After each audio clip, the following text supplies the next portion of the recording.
ચોથી વિશેષતા એમની સુગંધ આદમીને તરબતર કરી નાખે. પંચમીમાં અમે માતાજીના ત્યાં ઉતર્યા હતા. સામે રાત રાણી, એટલી ખુશ્બુ રાત શરૂ થાય. સંધ્યા થયા પછી આમ પૂરી શેરીને તરબતર કરી નાખે. તરબતર કરી નાખે, ખુશ ફ્રેશ થઈ જાય માણસ. ફૂલોમાં બધી વિશેષતા છે. આકાર મનોહર, એનો રંગ લલચાવનારું. ત્રીજા નંબરમાં કાંટા વચ્ચે વિકસવાની કળા. ચોથો એની સુગંધ તરબતર કરે. પાંચમી વિશેષતા ફૂલને કોઈ સ્પર્શે તો એનો સ્પર્શ કેવો? એકદમ કોમળ સુવાળો. અને છઠ્ઠી વિશેષતા ફૂલમાં એક કર્માતો હોય, અગર તો એને કોઈ મસરી નાખતો હોય તે છતાં પણ શું કરતો હોય? સુગંધ આપતો જતો હોય. આ 5-6 વિશેષતાઓ ફૂલોમાં છે. તો બીજી ઘણી હશે તો થોડી ઘણી આપણને પણ જીવન કાંટા જેવું નહીં, ફૂલ જેવું જીવવા જેવું છે. ફૂલમાં કેની વિશેષતા? આપણામાં એ વિશેષતા હોવી જોઈએ. કઈ વિશેષતા? આકાર મનોહર. આપણામાં શાંત ચહેરો હોવો જોઈએ. શાંત ચહેરો. અને આપણો શાંત ચહેરો હોય તો ભાગ્યશાળી. શાંત ચહેરો કેવો લાગે? શાંત ચહેરો કેટલો સરસ લાગે. શાંત ચહેરો શેનાથી બને? શાંત ચહેરો શેનાથી બને?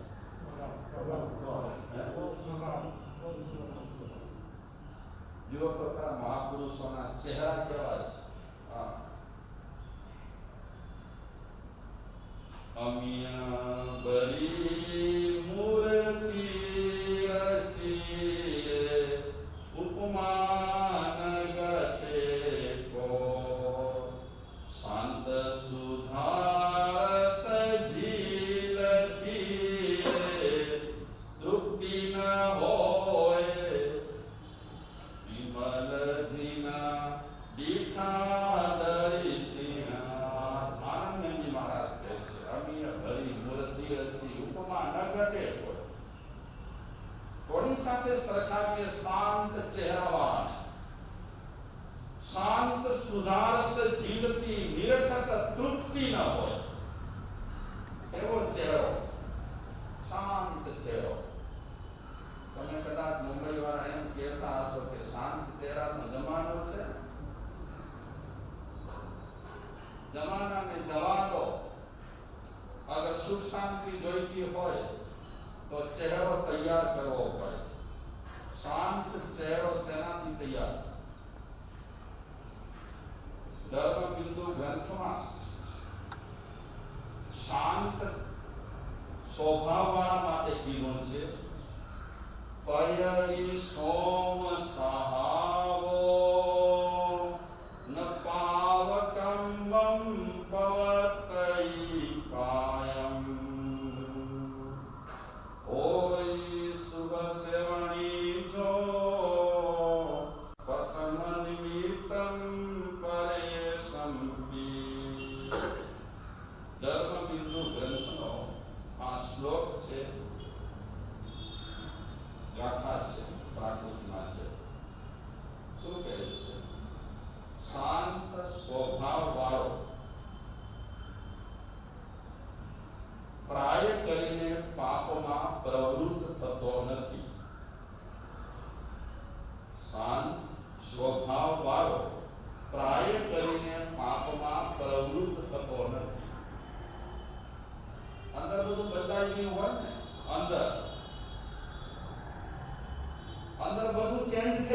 હોય, પ્રાય કરીને એને પાપમાં જવાની, પાપ કરવાની ઈચ્છા જ ન થાય. સબ પાવ બોલીએ ને અવતાર મંત્રમાં, સબ પાવ પણાસણ. શાંત ચહેરામાં, શાંત સ્વભાવમાં બહુ ફાયદા રહેલા છે. ધર્મબિંદુમાં કહે છે કે જેનો શાંત સ્વભાવ છે, પ્રાય કરીને એને પાપમાં પ્રવૃત્ત થવાની ઈચ્છા ન થાય. લડાઈ ઝઘડા કોણ કરે? વાતે વાતે કોણ ઝઘડા કરે? તથ્ય વગરની વાતો માટે કોણ વિવાદ કરે? શાંત સ્વભાવવાળા ક્યારે પણ વિવાદમાં ઉતરે જ નહીં. આપણને આકૃતિથી ખબર પડી જાય કે આ વ્યક્તિ બહુ જ એકદમ ગુણિયા છે. આકૃતિ ગુણાન કથયતિ. આમાં બનાવટ ન ચાલે. ચહેરામાં બનાવટ નથી ચાલતી. અને આપણે ચહેરામાં બનાવટ કરીએ તો આર્ટિફિશિયલ ફૂલ હોય, દેખાવમાં સારા, બાકી શું મળે એના? ડિઝાઇન સારી થાય, ડેકોરેશન સારું થાય. આપણે કર્યું છે ને ઉપર, હા, આર્ટિફિશિયલ છે, દેખાવમાં સારું લાગે, મળે છે એમાં શું મળે? અગર આપણે આર્ટિફિશિયલ ચહેરો તૈયાર કરીએ તો આર્ટિફિશિયલ ચહેરાથી ખાસ કાંઈ બીજા લાભ નથી. ધર્મ છે ને અંદર પરિવર્તનનો એક કામ કરે છે. અંદરથી પરિવર્તન. અને કયા સમય આપણામાં પરિવર્તન ધર્મ કરાવશે અને ધર્મથી આપણામાં ક્યારે પરિવર્તન આવશે ખબર પણ નહીં પડે. ધર્મબિંદુ ગ્રંથમાં કહે છે શાંત સ્વભાવવાળો પ્રાય કરીને પાપ નથી કરતો. અને શાંત સ્વભાવવાળી જે વ્યક્તિ હોય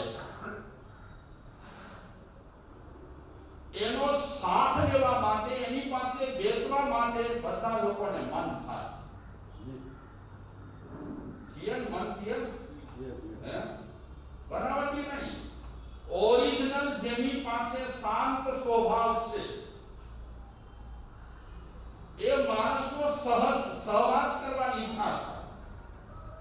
મહાપુરુષોના શાંત સ્વભાવ, શાંત ચહેરા અનેક લોકો ખેંચા. અને આપે સાંભળ્યું છે, મેં સાંભળ્યું છે, વાંચ્યું છે, વાઘ આવે, સિંહ આવે, સાપ આવે, ક્રોધી અને હિંસક જાનવરો પણ એમનો સાથ લે. અશાંત સ્વભાવવાળાનો સાથ કોણ લે? કોણ લે? કોઈ ન લે.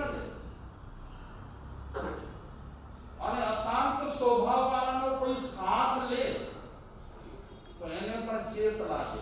કેવો થઈ જાય? એ અશાંત. ધર્મ તો બહુ સરસ છે, તમે બધા જાણો છો. આમાં ક્વોન્ટિટીની કાંઈ કિંમત જ નથી. કાંઈ નથી. અંદરમાં આપણામાં પરિવર્તન આટલા વર્ષોમાં કેટલું આવ્યું એ મહત્વની વાત છે. આપણે તપ કર્યા, આપણે ત્યાગ કર્યા, આપણે ઘણા નિયમ લીધા, આપણે ઘણા સંકલ્પ કર્યા, બધી વાતો સાચી અને બધું સારું કર્યું, અનુમોદનીય. પણ એ બધું કર્યા પછી આપણામાં આંતરિક પરિવર્તન, સ્વભાવમાં ફેરફાર થયા કે ના થયા? કે 10 વર્ષ પહેલા, 20 વર્ષ પહેલા આપણે ઝઘડા કરતા હતા અને હમણાં આપણે ઝઘડા કરીએ તો શું સ્વભાવમાં પરિવર્તન આવ્યું? ફેર ના ફેર આપણે પણ વિચારવાનું છે કે તે તું સાધુ બન્યો તો સાધુ બન્યા પછી વર્ષો નીકળ્યા પછી તારામાં પરિવર્તન શું આવ્યું? પેલા જેવો હતો એવો જો હોય તો તું હજી ચિંતન કર કે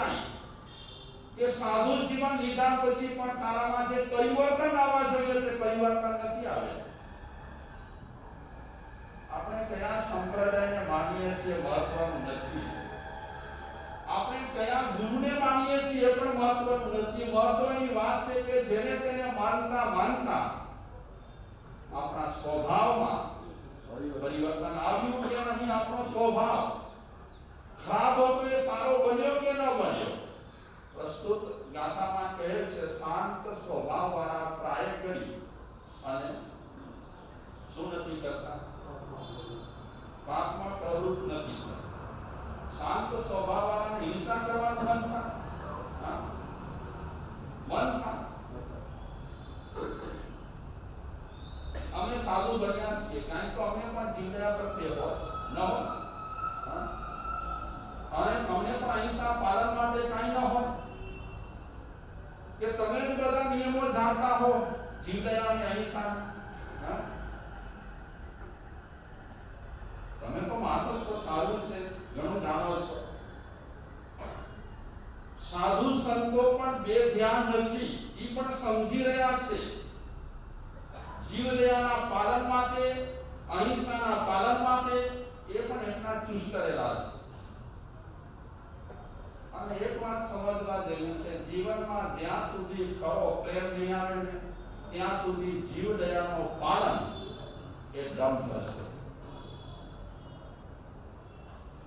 જ્યાં સુધી આપણને જીવો પ્રત્યે પ્રેમ નહીં ઉદ્ભવે ત્યાં સુધી આપણે જીવદયા અને અહિંસા વિશે જે કંઈ કહીશું એમાં શાયદ આડંબર પણ હશે. અને જીવો પ્રત્યે આપણને પ્રેમ ઉદ્ભવી જાય પછી જીવદયા અને અહિંસાના પાલન માટે કોઈ સવાલ જ નથી. પ્રત્યેક જીવો પ્રત્યે પ્રેમ, શાંત સ્વભાવવાળા પ્રાય કરી પાપમાં પ્રવૃત્ત થતા. એકની વાત હું વાગોડીશ, એકની કારણ કે રાજાની વાત નથી આ. શાંત સ્વભાવવાળા પ્રાય કરીને ક્યારે પણ પાપમાં પ્રવૃત્ત થતા નથી. અને એમનો સંઘાત, એમનો સહવાસ દરેક લોકો ઈચ્છે. ઈચ્છે કે નહીં ઈચ્છે? સારા માણસ સાથે રહેવાનું મન ન થાય આપણને? ગુલાબના ફૂલ જેવો માણસ હોય એ માણસ સાથે સહવાસ કરવાની આપણને ભાવના ન થતી હોય તો આપણે સાવ મૂર્ખ કહેવાય. ગુલાબના ફૂલ જેવો આપણને માણસ મળ્યો હોય અને એનો આપણે સંગ ન કરીએ તો આપણે બદનસીબી કહેવાય, કમનસીબી કહેવાય.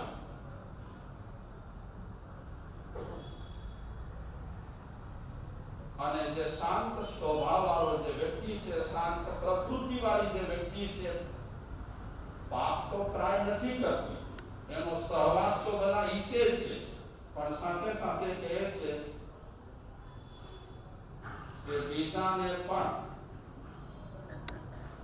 શાંતિ માટે એ નિમિત્તકાર બને છે. શાંત સ્વભાવવાળો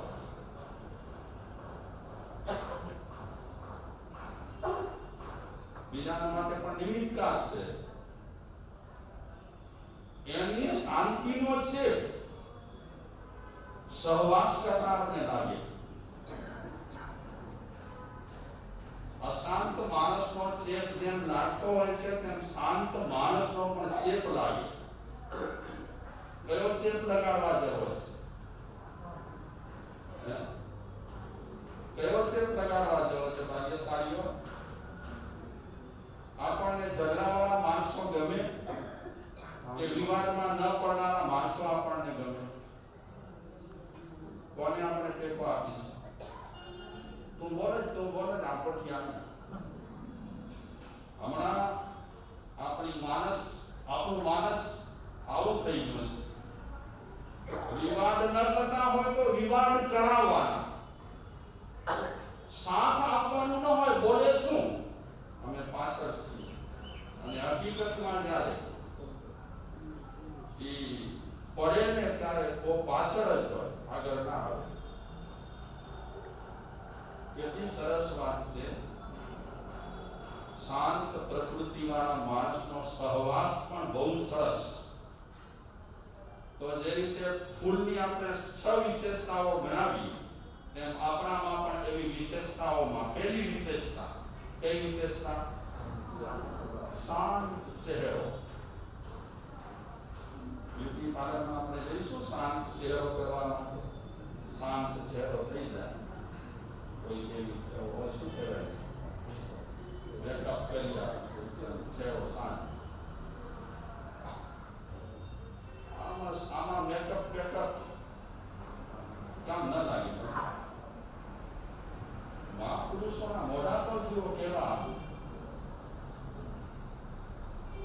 जिनकी प्रतिमा इतनी सुंदर हो कितना सुंदर होगा.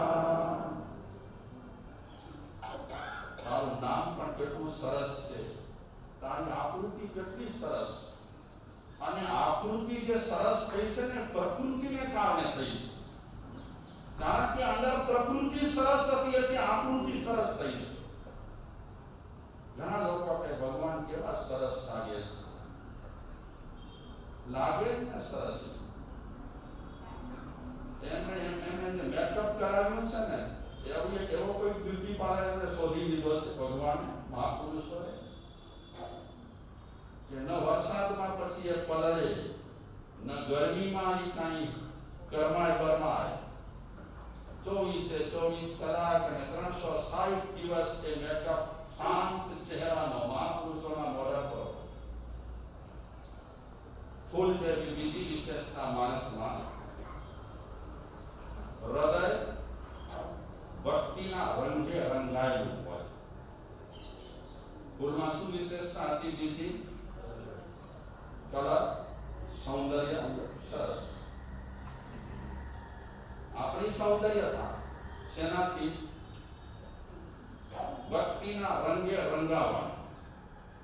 હું આજે બોલવામાં થોડું ફેરફાર કરીશ કે ભગવાનની ભક્તિ કરતા આપણે કોઈ પણ દુઃખી જીવની ભક્તિ કરીએ ને એ ભક્તિના રંગે રંગાઈએ. આજના જમાનામાં આની માંગ છે.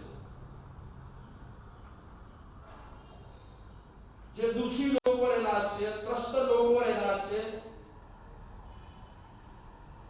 જેમને કઈ સમજ નથી, જીવન વિશે જે લોકો કઈ જાણતા નથી, એવા લોકોની ભક્તિ કરવી. એનાથી હૃદય, એ ભક્તિથી હૃદય રંગવું, ભીનું કરવું.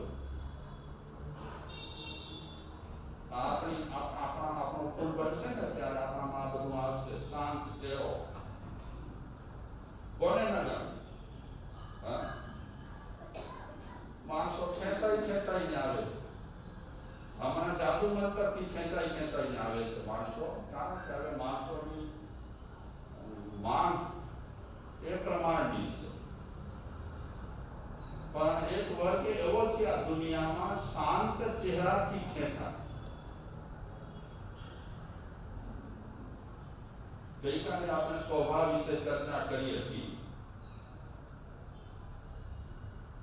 કેટલું કામ મોટું છે ધર્મ કરતા કરતા ખરાબ સ્વભાવનું પરિવર્તન કરવું, સારો સ્વભાવ બનાવવો, કેટલી મહેનત છે. બાકી કેટલીક પ્રવૃત્તિઓ ધર્મ માર્ગમાં જે બતાવી છે એ આપણા સારા વિચારોને સાબુત રાખવા માટે બતાવી છે. એક વખત પ્રકૃતિ આપણને સારી બનાવવી પડે અને સારી પ્રકૃતિ બની જાય તો એને સાબુત રાખવા માટે, અકબંધ રાખવા માટે તમે કોઈ ક્રિયાઓ કરો. કારણ કે તમારા વિચારો પછી એ ક્રિયામાં થોડા રમતા રહે. ત્રીજી વિશેષતા માણસમાં આપત્તિ વચ્ચે પ્રસન્ન રહે.